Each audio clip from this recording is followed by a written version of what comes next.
선생님이 설명하고 싶은 것은 합의 법칙과 곱의 법칙에 대한 이야기예요. 우리가 확통을 공부할 때 경우의 수를 구해야 하는 경우가 되게 많은데요. 이 경우의 수를 구할 때 합, 곱, 그러니까 더하기랑 곱하기를 적재적소에 어떻게 잘 사용하는지가 되게 관건이 되거든요. 여러분, 문제를 풀 때 사칙연산을 써야 되는 경우가 특히 많은데, 특히 확통에서는 이 더하기랑 곱하기가 헷갈리기 시작하면 망하는 거야. 그래서 정확히 내가 알고 문제를 풀고 있는지, 틀리고 나서 아 맞다 하면 끝나는 거거든요. 그건 공부한 거 아니야, 그치? 틀리지 않게 푸는 연습을 계속 해줘야 되고, 틀리지 않게 풀려면 정확하게 이해를 해서 풀고 있어야 되는 거예요. 연산 하나하나에다가 정확한 의미를 부여해서 제대로 이해해서 풀고 있는지 한번 확인해 보면 좋을 것 같아요. 자, 일단 합과 곱에 대한 이야기를 간단하게 설명을 해볼게. 합과 곱은 언제 쓰냐? 합은 일단 더하기죠. 곱은 일단 곱하기야.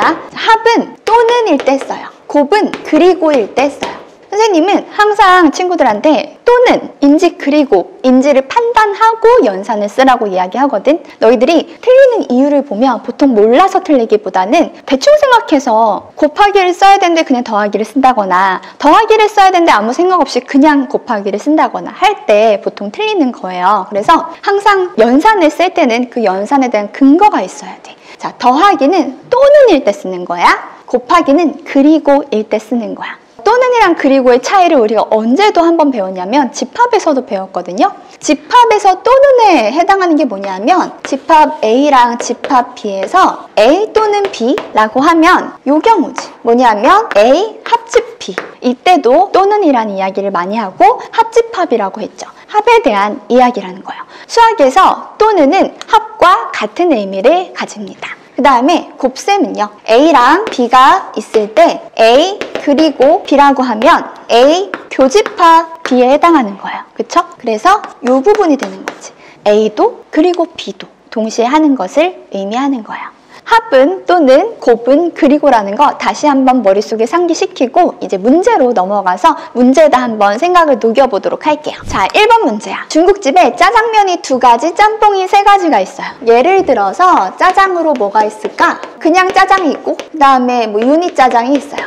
그 다음에 짬뽕으로는 뭐가 있지? 짬뽕으로는 그냥 짬뽕이 있고 그 다음에 홍합 짬뽕이 있고 그 다음에 차돌 짬뽕이 있는 거야. 생각만 해도 맛있겠지. 이렇게 메뉴판에 있어요. 근데 나영이가 짜장면 또는 짬뽕을 하나 고를 거야. 자, 무슨 얘기냐면 이렇게 메뉴판에서 5개의 이 메뉴 중에서 하나 고르는 거야. 그럼 나영이가 고를 수 있는 경우의 수는 몇 가지? 그렇지, 5가지. 방금 우리가 어떻게 했어? 2 더하기 3을 했다. 이거야. 되게 당연하게 여겨요. 어떨 때? 또는일 때 덧셈을 해야 된다는 거. 이렇게 하는 거야. 이번에는 곱하기 한번 해볼 거예요. 치킨집에 치킨이 3가지, 콜라가 2가지가 있어. 나영이가 치킨 1가지랑 콜라 1가지를 모두 고를 거예요. 치킨 1가지와 항상 문제를 이해하는 데 시간을 좀 써줬으면 좋겠는데 치킨 1가지와 콜라 1가지를 고른다는 건 치킨 1가지 또는 콜라 1가지를 고른다는 거랑 완전 다른 얘기지. 그치? 치킨 1가지 또는 콜라 1가지를 고르면 나영이는 하나를 골라야 돼. 딱 하나만 골라야 돼. 근데 치킨 1가지와 콜라 1가지를 고른다는 것은 치킨 1가지 그리고 콜라 1가지를 골라서 총 2개를 고르는 거예요. 아까 한 것과 분명히 다른 문제라는 거지. 이거는 그리고야. and. 그래서 예를 들어서 지금 치킨이 몇 가지냐면 3가지거든요. 프라이드, 그 다음에 양념, 그 다음에 마늘 이렇게 있고 콜라는 펩시가 있고 코카가 있어. 이렇게 해서 치킨 3가지, 콜라 2가지가 있는데 나영이가 치킨 1가지 그리고 콜라 1가지 이렇게 고를 거예요. 그러면 치킨 1가지 어떻게 돼? 요거, 콜라 1가지는 예를 들어서 요거 하나 이런 식으로 고르겠다는 뜻이에요. 지금 가능한 게 어떻게 되는지 봐봐. 1개, 2개, 3개, 4개, 5개, 6개. 어떻게 됐어? 6개가 됐지. 왜 6개일까? 그렇지. 각각이 2개씩인데 경우가 3가지가 있으니까 2가지가 총 3가지가 있는 거야. 얘가 고를 수 있는 이 2가지의 케이스가 3가지 모두 동등하게 있는 거야. 그래서 2를 3번 더 해도 되고요. 그쵸? 2 더하기 2 더하기 2 해도 되고요. 2 곱하기 3으로 해도 돼요. 근데 그냥 편하게 여기서 3가지를 고르고요. 여기서 2가지를 고르고요. 이거를 어떻게 한다? 그리고로 연결하면 된다. 이 중에서 3가지 고르고 이 중에서 2가지 고르고 이렇게 생각할 수 있어. 여기에다가 메뉴판을 내가 쓸 거야. 근데 후라이드 양념 마늘 3가지 중에 1가지를 쓰는 거야. 그 다음에 이 뒷칸에는 펩시콜라를 먹을지 코카콜라를 먹을지 1가지를 쓴다고 생각하는 거예요. 그럼 여기다가 선택할 수 있는 방법 3가지, 그리고 여기다가 쓸 수 있는 방법 2가지라고 생각할 수도 있어요. 동시에 일어나는 그리고는 곱하기다. 그래서 이 경우는 답이 6이 되면 되겠습니다. 한국어가 되게 어렵거든요. 지금 이 문제 같은 경우는 선생님이 친구들한테 문제를 내보면 은근히 많이 틀린다? 한번 읽어볼래? 자, 리스 분식점에서는 아래와 같이 김밥은 4종류가 있고요. 라면은 2종류가 있고 튀김은 3종류가 있어. 근데 A 학생이 들어왔어요. A 학생이 들어와서 얘가 고를 거래. 뭘 고르냐면 김밥과 라면을 각각 하나씩 고를 거래. 그러면 김밥 그리고 라면인지 김밥 또는 라면인지 한번 잘 생각해 봐야 돼. 김밥과 라면을 각각 하나씩이면 김밥도 먹고 라면도 먹은 거야? 아니면 김밥이랑 라면 중에 하나만 먹은 거야? 그렇지. 각각 하나씩 주문했으니까 둘 다 먹은 거지. 그래서 김밥 요거 4가지 중에 1가지를 고르고 그리고 둘 다 먹은 거니까 그리고는 곱하기 그리고 라면은 2가지 해서 A 학생이 선택할 수 있는 방법의 수는 8가지가 된 거야. 따라왔어요? 이번에는 B 학생이 뒤이어서 왔대. B 학생은 라면과 튀김을 각각 하나씩.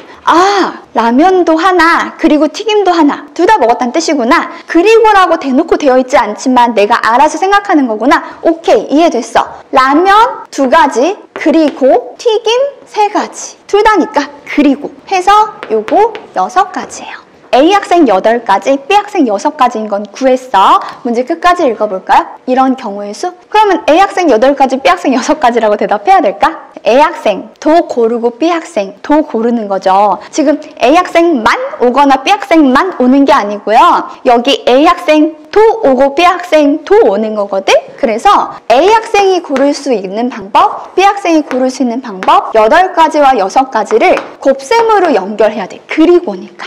얘도 고르고 얘도 골라. 얘도 먹을 거고 얘도 먹을 건데 이거 그리고야. 그치? 둘 다 하는 건 그리고야. 따라서 곱셈으로 연결해서 6, 8에 48이라고 대답을 해주면 이게 진짜 정답입니다.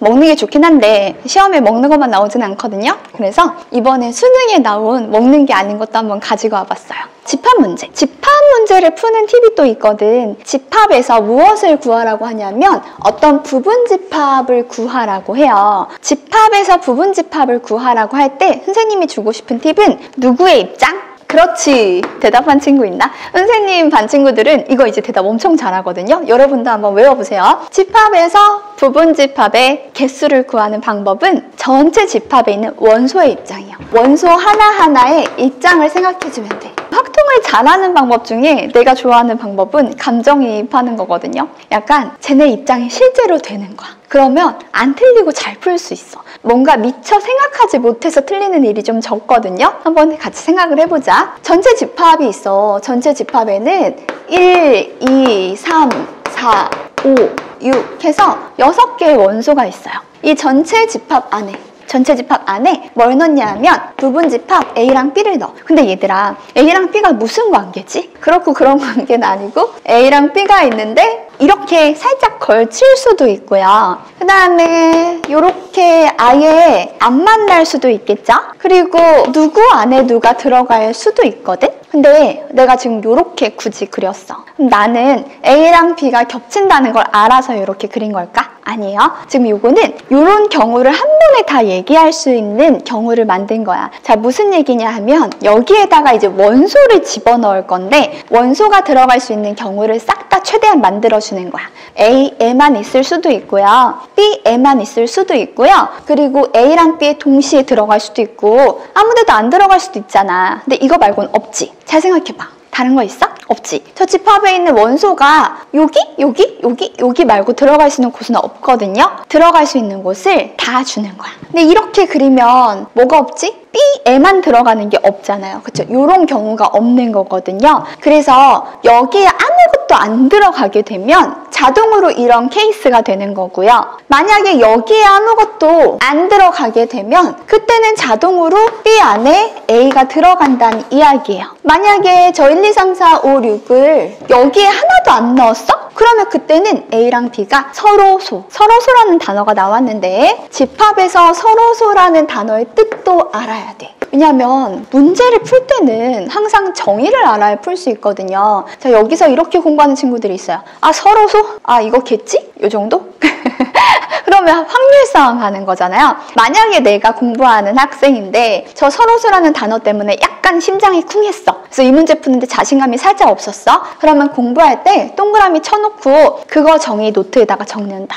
선생님이 노트 정리하는 방법 알려줬지. 거기에다가 서로소 땡땡 집합에서 서로소는 뭐냐 하면 A 교집합 B가 서로 공집합이라는 거예요. 서로 겹치는 게 없을 때 우리가 서로소라고 하는 거거든. 집합에서 서로소의 개념은 수에서의 서로소의 개념과 조금 다르죠. 그러니까 다시 얘기하면 서로소라는 것에 대해서 집합에서의 개념이 따로 있고요. 그 다음에 수에서의 개념이 따로 있는 거예요. 집합에서의 개념은 얘가 맞습니다. 그러면 수에서 서로소의 개념은 뭐였지? 나온 김에 복습 한번 해볼까? 수에서 서로소라는 건 겹치는 게 없다는 거잖아. 이것도 겹치는 게 없다는 거잖아. 뭐가 겹치는 게 없냐면 약수가 겹치는 게 없는 거야. 예를 들면 2랑 3? 이런 거? 근데 2랑 4는 서로소가 아닌 거야. 약수가 2가 있으니까. 근데 약수가 아예 안 겹칠 수는 없잖아요. 그래서 약수가 1만 있는 걸 얘기하는 건데 이걸 조금 있어 보이게 어떻게 정리를 하냐 하면요. 최대 공약수가 1인 두 수를 서로소라고 하죠. 자, 그러면 서로소에 대해서 우리가 원래 알았던 것처럼 자연스럽게 생각해 볼 거예요. 이거의 서로소인 두 부분집합, 그러니까 A 교집합 B가 공집합인 이라는 것을 저렇게 바꾸어서 얘기한 거야. 수학도 번역이 필요합니다. 이렇게 한번 번역을 해서 우리가 보기 쉽게 꼭 적어둬요. 헷갈릴 수 있으니까. 이때 두 부분집합의 순서상의 개수를 묻고 있어. 그러면 뭘 생각해 보면 되냐면 아까 얘기했듯이 원소의 입장을 생각해 보면 돼요. 나는 원소 1이야. 안녕? 나는 1인데 나 어디 들어가지? 나 여기 들어갈 수 있나? 여기 들어갈 수 있어? 여기 들어갈 수 있나? 여긴 들어가면 안 돼. 왜 안 돼? 왜 안 되지? A 교집합 B가 공집합이라 그랬잖아. A 교집합 B가 공집합 없대니까? 없어. 그러니까 사실 이 문제는요. 애초에 시작을 이렇게 해도 돼요. A랑 B가 서로소니까 이렇게 그려서 시작해도 돼요. 그러면 이런 상황이라는 게 지금 분명한 거니까 다시 그러면 1이라는 원수한테 물어봐. 너 어디 들어갈래? 나는 여기 아니면 여기 아니면 여기 해서 세 가지 경우가 있어. 내가 선택할 수 있는 방법은 세 가지야. 이해됐어? 1이 여기 들어갈 수도 있고요. A만 들어갈 수도 있고요. A랑 B에 다 안 들어갈 수도 있다는 뜻이에요. 집합의 입장으로 보지 말고 원소의 입장으로 생각하는 거야. 난 1이었어. 자, 이제 나는 2야. 안녕, 나는 2야. 나는 몇 가지 들어갈 수 있지? 야, 너도 세 가지지 뭐 다를 이유가 있니? 그치? 2는 특별 대우해줄 필요 없잖아요. 1이 들어가 있어도 2가 들어갈 수 있어요. 아무 상관없어요. 그쵸? 그런 조건은 문제를 다시 읽어봐도 없단 말이야. 그러면 2도 당연히 세 가지입니다. 3은 다른가요? 3도 당연히 세 가지지 뭐. 그치? 야, 너도 세 가지, 너도 세 가지, 너도 세 가지, 너도 세 가지야. 이제 침착해야 돼. 이거를 이 나와 있는 이 경우의 수들을 더해야 될까? 곱해야 될까? 1을 넣거나 2를 넣는 건가? 그러니까 1만 넣어도 되나? 이 전체 집합 안에 1만 넣어도 되나? 1만 넣는 건가? 아니죠. 지금 1, 2, 3, 4, 5, 6의 모든 자리를 다 정해줘야 되는 거죠. 이 부분 집합 안에 1, 2, 3, 4, 5, 6이 들어가 있는데 각각의 원소가 여기 들어갈지 결국은 다 정해줘야 끝나는 거잖아. 1도, 2도, 3도, 4도, 5도, 6도 전부 다 완벽하게 자기 자리를 찾아야 돼요. 이걸 그리고라고 하죠. 1도, 그리고 2도, 그리고 3도. 그러니까 얘네들은 그리고니까 곱하기로 연결을 하는 거야. 그러니까 답은 3의 6제곱이 되는 거지. 자, 이 문제의 정답은 3의 6제곱이고 집합과 관련해서 몇 가지 잠깐만 짚고 넘어가면요. 자, 방금처럼 전체 집합을 1, 2, 3, 4, 5, 6이라고 해볼게. 이때 A, B의 그냥 순서상 전체 집합 U의 부분 집합 A, B에 대해서 이 A, B의 그냥 순서상, 그러면 A랑 B에 대한 조건이 없기 때문에 이때 A랑 B는 이렇게 걸쳐진 것까지 전부 다 생각을 해줘야 돼요. 아까 얘기했듯이 여기에 아무것도 들어가지 않잖아요? 그러면 A는 B 안에 들어가 있는 경우가 되는 것뿐이야. 그러니까 각각의 경우를 우리가 미리 나눌 필요가 없고요. 집합의 각각의 원소의 입장으로 생각을 해버리면 걔네들이 누군가 어디가 들어갈지 이렇게 정하잖아? 예를 들어서 1은 여기요, 2는 여기요, 3 여기, 4 여기, 5 여기, 6 여기 이렇게 정해버리면 저절로 A는 B 안에 들어간 거야. 여기 아무도 안 들어갔으니까 없는 거거든.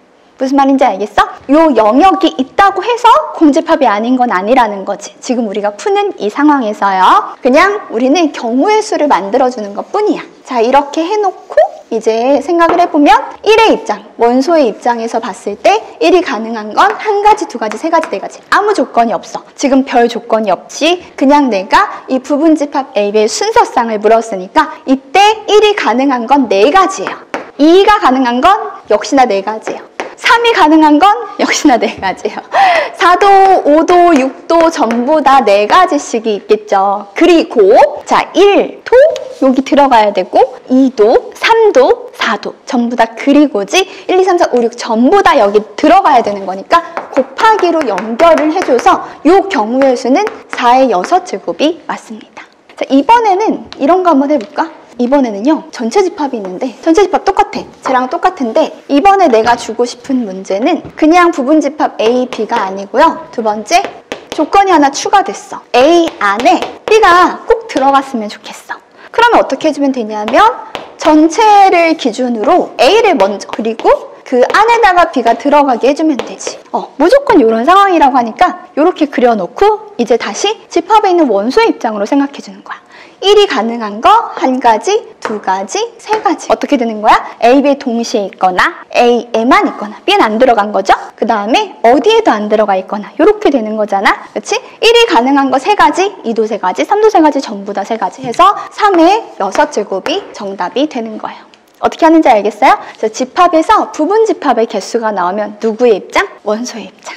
자, 이렇게 해서 우리가 덧셈 법칙과 곱셈 법칙에 대해서 잠깐 짤막하게 알아봤어요. 사실 이 문제 말고도 굉장히 여러 곳에서 이 더하기랑 곱하기를 자유자재로 사용하게 되거든요. 경우의 수 파트에서 가장 많이 쓰는 연산이 덧셈과 곱셈이니까요. 자, 이렇게 덧셈과 곱셈의 의미를 파악하면서 문제를 풀다 보면 이상하게 틀리는 일은 없어질 거예요. 점점 정답의 확률이 높아지는 걸 확인할 수 있을 겁니다. 또 다른 궁금한 점이 있으면 언제든지 댓글 남겨주시고요. 또 궁금한 점 선생님이 영상으로 찾아보도록 하겠습니다. 안녕!